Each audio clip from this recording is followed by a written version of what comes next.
Hi guys welcome to chemistry video lecture. Last video lecture ની અંદર આપણે ketone સંયોજનોના આયુપેક વિશે વાત કરેલી અને ત્યારબાદ આપણે કાર્બોનિલ સમૂહના બંધારણ વિશે વાત કરેલી। હવે આજના વિડિયો લેક્ચર ની અંદર આપણે આલ્ડીહાઇડ અને કીટોન સંયોજનોની બનાવટ વિશે વાત કરીશું, જેમાં ખાસ આજે આપણે આલ્કીન અને આલ્કાઇન સંયોજનોના ઓઝોનોલિસિસ દ્વારા આલ્ડીહાઇડ અને કીટોન સંયોજનોને બનાવીશું। એમાં સૌપ્રથમ આપણે આલ્કીન સંયોજનોના ઓઝોનોલિસિસ દ્વારા આલ્ડીહાઇડ અને કીટોનની બનાવટ વિશે વાત કરી। હવે આલ્કીન તરીકે ધારો કે આપણે પ્રોપીનને લઈ તો આ પ્રોપીનની સૌપ્રથમ ઓઝોન સાથે પ્રક્રિયા કરાવીશું, એટલે કે O3 સાથે પ્રક્રિયા કરાવીશું। હવે O3 સાથે પ્રક્રિયા કરાવતા અહીંયા કાર્બન ટુ કાર્બન જે ડબલ બોન્ડ છે, ડબલ બોન્ડ શું થશે? બ્રેક। ડબલ બોન્ડ બ્રેક થવાથી બંને કાર્બન સાથે 3 ઓક્સિજન પરમાણુ ગોઠવાશે, જે કંઈક આવી રીતે હશે। CH3 CH આ કાર્બન સાથે એક ઓક્સિજન, પછી અહીંયા CH2 એ કાર્બન સાથે એક ઓક્સિજન, આ બંને ઓક્સિજન એકબીજા સાથે જોડાશે। એવી જ રીતે હજુ એક ઓક્સિજન બાકી છે, જે એક કાર્બન સાથે ઓક્સિજન અને ફરી પાછો બીજા કાર્બન સાથે ઓક્સિજન જોડાશે, એટલે આપણને જે નિપજ મળશે એ નિપજને શું કહીશું? ઓઝોનાઇડ નિપજ। અહીંયા આલ્કીન તરીકે કોણ છે? પ્રોપીન, અને બીજું નામ પ્રોપીન ઓઝોનાઇડ પણ ગણી શકાય, કારણ કે પ્રોપીનના અણુની અંદર કોણ ઉમેરાય છે? ઓઝોન, એટલે કે O3 નો અણુ, એટલે કે 3 ઓક્સિજન પરમાણુ ગોઠવાય છે, એટલા માટે એને શું નામ આપી શકાય? પ્રોપીન ઓઝોનાઇડ। ઓકે ગાઈસ, હવે મળતી ઓઝોનાઇડ નિપજ ઝિંક પ્લસ H2O સાથેની પ્રક્રિયાથી અહીંયા જોજો રિડક્શન પ્રક્રિયા થશે, કારણ કે ઓઝોનાઇડ માંથી ઓક્સિજન શું થશે? દૂર, એટલે અહીંયાથી ઓક્સિજન, અહીંયાથી Zn, એટલે શું બનશે? ZnO। અને ખાસ ધ્યાન રાખજો અહીંયા જોજો આ રીતે કંઈક વિભાજન થશે, કાર્બન ટુ ઓક્સિજન અને અહીંયા ઓક્સિજન ટુ ઓક્સિજન, એવી રીતના કાર્બન ટુ ઓક્સિજન અને ઓક્સિજન ટુ ઓક્સિજન। હવે જોજો અહીંયા એક બોન્ડ બ્રેક થયો છે, અહીંયા પણ એક બોન્ડ બ્રેક થયો, કાર્બનની એક સંયોજકતા ઘટે છે, ઓક્સિજનની પણ એક સંયોજકતા ઘટે છે, તો કાર્બન ટુ ઓક્સિજન વચ્ચે ડબલ બોન્ડ થશે, તો કંઈક આવી રીતે લખીશું CH3C ડબલ બોન્ડ O અને H, તો બે કાર્બન વાળો આલ્ડીહાઇડ બન્યો, જેને શું કહીશું આપણે? ઇથેનોલ। અને અહીંયા જુઓ કાર્બન ટુ ઓક્સિજન એક બોન્ડ બ્રેક થયેલ છે, અહીંયા oxygen to oxygen bond break થયેલ છે, એટલે કે ઓક્સિજનની સંયોજકતા ઘટે છે, કાર્બનની પણ ઘટે છે, તો કાર્બન ટુ ઓક્સિજન કેવો બોન્ડ બનશે? ડબલ, એટલે અહીંયા CH2O, જેને કંઈક આવી રીતે પણ લખી શકાય HC ડબલ બોન્ડ OH, અહીંયા જો CH2O, રેડી? એટલે એક કાર્બન વાળો આલ્ડીહાઇડ છે, જેને આપણે આયુપેકમાં શું કહીએ છીએ? મિથેનોલ। ક્લિયર? ડન। હવે આપણે જે કોઈ આલ્કીનની ઓઝોનોલિસિસ પ્રોસેસ છે એને સોલ્ટમાં સમજ। ધારો કે હવે આપણે આલ્કીન તરીકે ધારો કે ઇથિન લઈ, અને તમને ધારો કે એક્ઝામ ની અંદર ક્યાંય આવું આપેલું છે, પ્રથમ સ્ટેપમાં O3, સેકન્ડમાં Zn plus H2O, એનો મતલબ આ આલ્કીન નું શું છે? ઓઝોનોલિસિસ। ઓકે ગાઈસ, તો તમારે શું કરવાનું છે? Oxygen to oxygen double bond હોય છે, રેડી? તો અહીંયા carbon to carbon double bond break થશે, એવી રીતના oxygen to oxygen double bond break થશે, બંનેની બબ્બે સંયોજકતા ઘટે છે, તો આ carbon to oxygen double bond, આ કાર્બન ટુ ઓક્સિજન ડબલ, એટલે કે અહીંયા carbon to oxygen double bond, અને ઈ કાર્બન સાથે બે હાઇડ્રોજન છે, એટલે H અને H, તો શું બનશે? મિથેનોલ। પ્લસ આપણને શું મળશે? Carbon to oxygen double bond, અને ઈ કાર્બન સાથે જુઓ બે હાઇડ્રોજન છે, એટલે H અને H, તો આ પણ શું બનશે? મિથેનોલ। એટલે કે ઇથિનની ઓઝોનોલિસિસ પ્રક્રિયાથી અને ત્યારબાદ Zn plus H2O સાથેની રિડક્શન પ્રક્રિયાથી આપણને શું મળશે? મિથેનોલ। ઓકે ગાઈસ, હજુ આપણે આગળ એક્ઝામ્પલ જોઈએ। ધારો કે CH3 ડબલ બોન્ડ CH2, અહીંયા પણ સેમ, ધારો કે આ રીતે દર્શાવેલું છે O3 અને સેકન્ડ Zn plus H2O, તો આ જે ઓઝોનોલિસિસ છે એને બીજું રિડક્ટિવ ઓઝોનોલિસિસ પણ કહેવામાં આવે છે, કારણ કે પ્રથમ સ્ટેપની અંદર O3 સાથે પ્રોસેસ થાય છે, ત્યારબાદ Zn plus H2O, એટલે કે ઝિંક જે છે એ ઓઝોનાઇડ નિપજનું શું કરે છે? રિડક્શન। એટલા માટે આ જે પ્રોસેસ છે એને બીજું શું કહેવાય? રિડક્ટિવ ઓઝોનોલિસિસ। ઓકે ગાઈસ, હવે અહીંયા પણ અહીંયા જે શોર્ટ સ્ટ્રીક અજમાવેલ છે એ જ સેમ ટુ સેમ આપણે અહીંયા કરવાનું છે.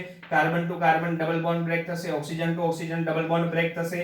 કાર્બનની 2 સંયોજકતા ઘટે છે, ઓક્સિજનની પણ 2 સંયોજકતા ઘટે છે, પરિણામે carbon to oxygen double bond. તો સૌપ્રથમ આને લખીએ CH3, ત્યારબાદ સિંગલ બોન્ડ થી કાર્બન ડબલ બોન્ડ બ્રેક થયા છે, તો એ ડબલ બોન્ડ થી એક કોણ જોડાશે?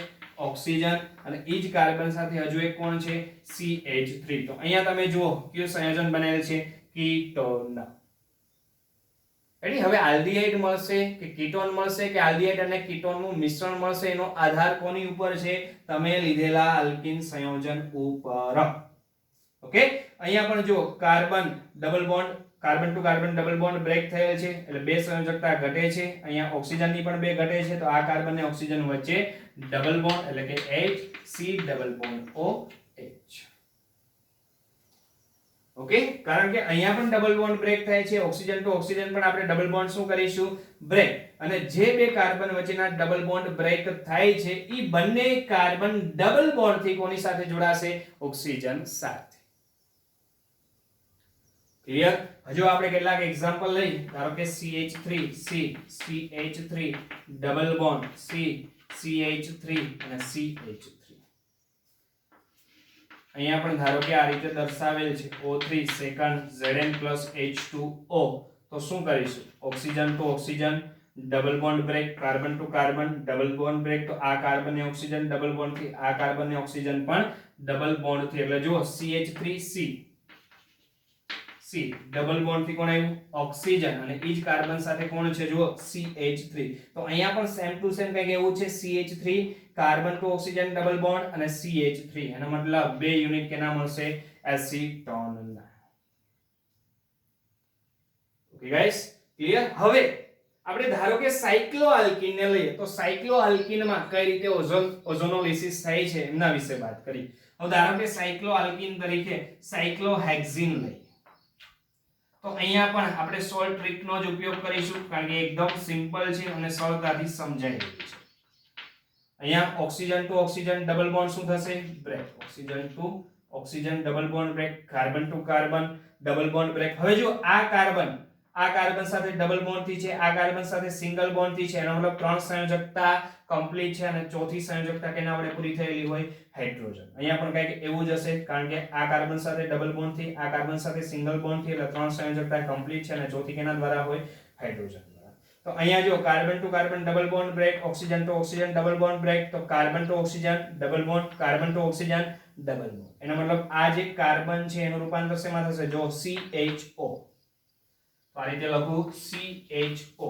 ત્યારબાદ આ કાર્બન છે, ત્યારબાદ આ કાર્બન છે, ત્યારબાદ નીચેનો કાર્બન આવશે, ત્યારબાદ આ કાર્બન થશે, અને ત્યારબાદ આ જે કાર્બન છે એનું રૂપાંતર શેમાં થશે? CHO, જેમાં કાર્બન ટુ ઓક્સિજન ખાસ યાદ રાખજો કેવો બોન્ડ હશે?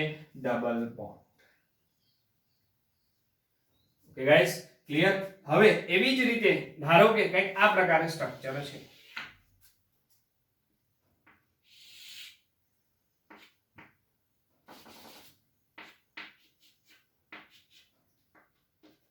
અહીંયા carbon to carbon double bond છે, અહીંયા પણ carbon to carbon double bond છે.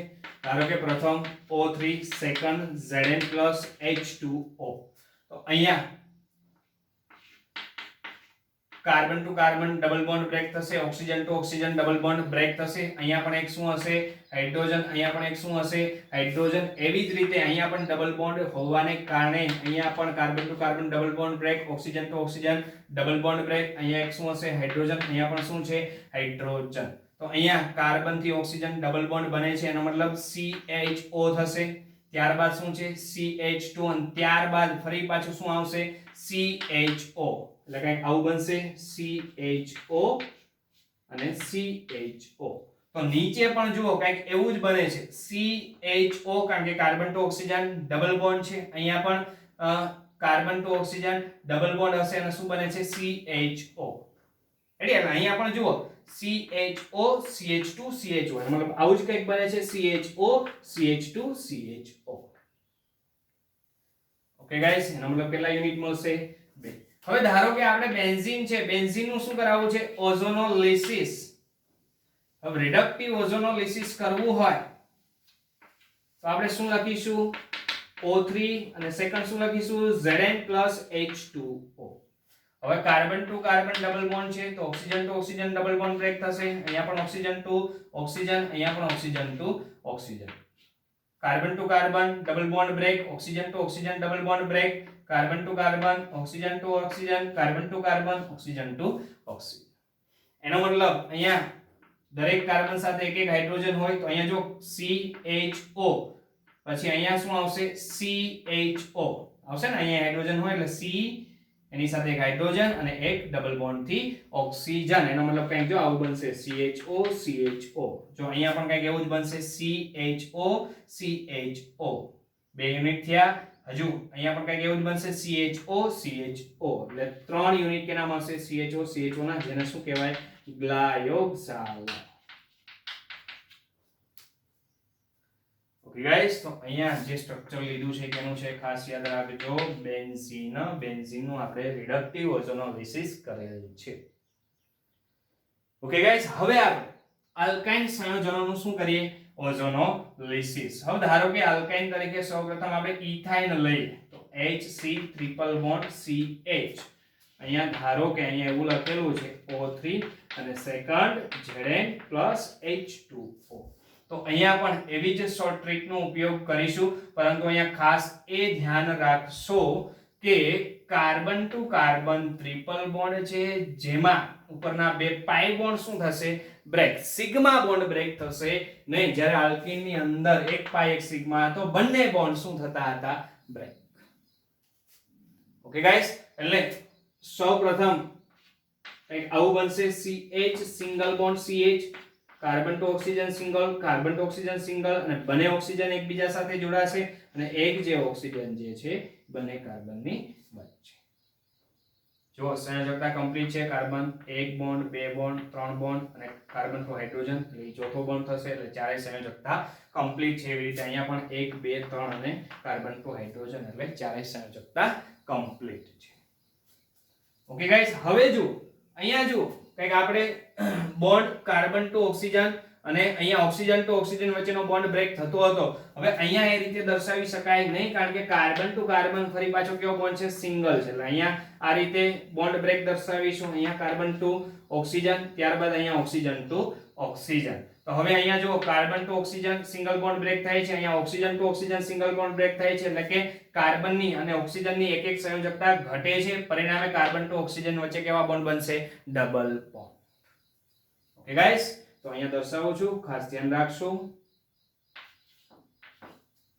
Carbon to oxygen double bond અને અહીંયા શું આવશે H. અહીંયા carbon to carbon single bond, અહીંયા પણ જુઓ કાર્બનની એક સંયોજકતા ઘટે છે, ઓક્સિજનની પણ એક સંયોજકતા ઘટે છે, પરિણામે અહીંયા carbon to oxygen double. Okay guys, તો અહીંયા શું બને છે આલ્ડીહાઇડ. હવે ધારો કે કંઈક આ પ્રકારનું આલ્કાઇન સંયોજન છે CH3 C triple bond C CH3. હવે ધારો કે આવું લખેલું છે O3 અને સેકન્ડમાં Zn plus H2O. તો અહીંયા શોર્ટ ટ્રીકનો આપણે યુઝ કરીશું. કેવી રીતના? તો કે અહીંયા oxygen to oxygen double bond હોય છે, અહીંયા ડબલ બોન્ડ એટલે કે પહેલા બે પાઈ બોન્ડ શું કરીશું બ્રેક, અને ઓક્સિજન ટુ ઓક્સિજન બોન્ડ શું કરીશું બ્રેક. તો અહીંયા શું થશે, જો કાર્બનની બે સંયોજકતા ઘટે છે, ઓક્સિજનમાં પણ oxygen to oxygen bond break થવાથી બે સંયોજકતા ઘટે છે, પરિણામે કાર્બન ટુ ઓક્સિજન વચ્ચે ડબલ બોન્ડ થશે, એટલે બંનેની બે સંયોજકતા કમ્પ્લીટ થશે. તો શું બનશે CH3 single bond, carbon to oxygen double bond. એવી રીતે અહીંયા કાર્બન ટુ કાર્બન હજુ સિંગલ બોન્ડ રહેશે અને ઓક્સિજન સાથે ડબલ બોન્ડ, અને ત્યારબાદ કોણ હશે CH3. અહીંયા જુઓ જે સંયોજન બનેલ છે એ કયું છે કીટોન, એટલે બે વાર કીટો સમૂહ સંકળાયેલ છે એટલે શું કહેવાય ડાયકીટોન. રેડી? અને આયુપેક ની અંદર વાત કરવી હોય તો 1 2 3 4 તો મૂળ હાઇડ્રોકાર્બન 4 કાર્બનનો છે એટલે શું લખીશું બ્યુટેન. પછી બીજા અને ત્રીજા કાર્બન ઉપર કીટો સમૂહ છે એટલે શું લખાય બ્યુટેન 2 3 બે વાર છે એટલે શું લખાય ડાયોન, કારણ કે પ્રત્યય શું લાગે કીટોનમાં ઓન. ઓકે ગાઈસ, તો આ વાત થઈ આલ્કીન અને આલ્કાઇન સંયોજનોના રિડક્ટિવ ઓઝોનોલિસિસ વિશે. રેડી? હવે આલ્ડીહાઇડનું મિશ્રણ મળશે કે આલ્ડીહાઇડ અને કીટોનનું મિશ્રણ મળશે કે ખાલી કીટોન મળશે, એ બધાનો આધાર કોની ઉપર છે? તમે પસંદ કરેલા આલ્કીન અને આલ્કાઇલ સંયોજનો. ઓકે ગાઈસ, ખાસ ઇમ્પોર્ટન્ટ વિડિયો લેક્ચર છે. જરૂર જણાય તો જરૂરથી તમે આમનો સ્ક્રીનશોટ લેશો અને વ્યવસ્થિત નોટ ડાઉન કરશો અને વ્યવસ્થિત હોમવર્ક કરશો. ઓકે ગાઈસ, હવે નેક્સ્ટ વિડિયો લેક્ચરની અંદર આપણે આલ્ડીહાઇડ અને કીટોન સંયોજનોની બનાવટ વિશે જ વાત કરવાના છીએ. તો મળીએ છીએ નેક્સ્ટ વિડિયો લેક્ચરની અંદર. જય હિન્દ, જય ભારત.